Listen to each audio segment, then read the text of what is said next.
Je suis François Emmanuel, j'ai 61 ans, j'ai derrière moi sans doute tout un travail de romancier, de poète, de dramaturge aussi, et je partage mon temps entre l'écriture, la littérature et le travail de psychothérapeute. On construit les romans avec les briques de la vie, donc c'est ma propre vie, c'est les rencontres, c'est la littérature, c'est le cinéma, c'est tout ce que je peux lire.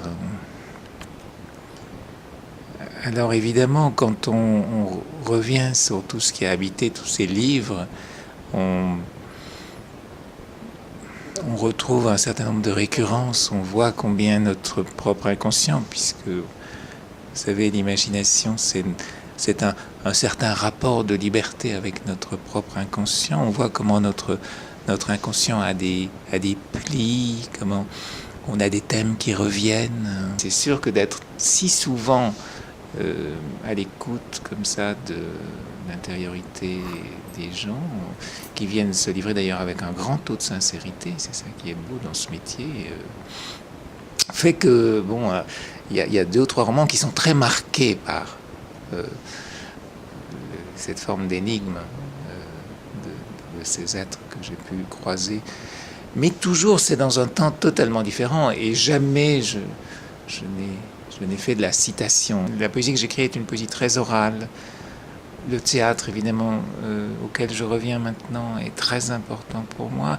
Et le roman, l'écriture, la phrase romanesque est très très portée par la voix, très soulevée, si vous voulez, par la musique de la phrase. C'est avant tout quelque chose que j'entends plutôt que je ne vois. Il peut arriver qu'on dise des textes très forts, qu'on essaye de les marteler précisément parce qu'on n'entend pas la musique.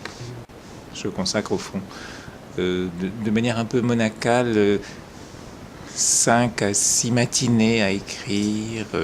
Je travaille sur un roman, sur un autre.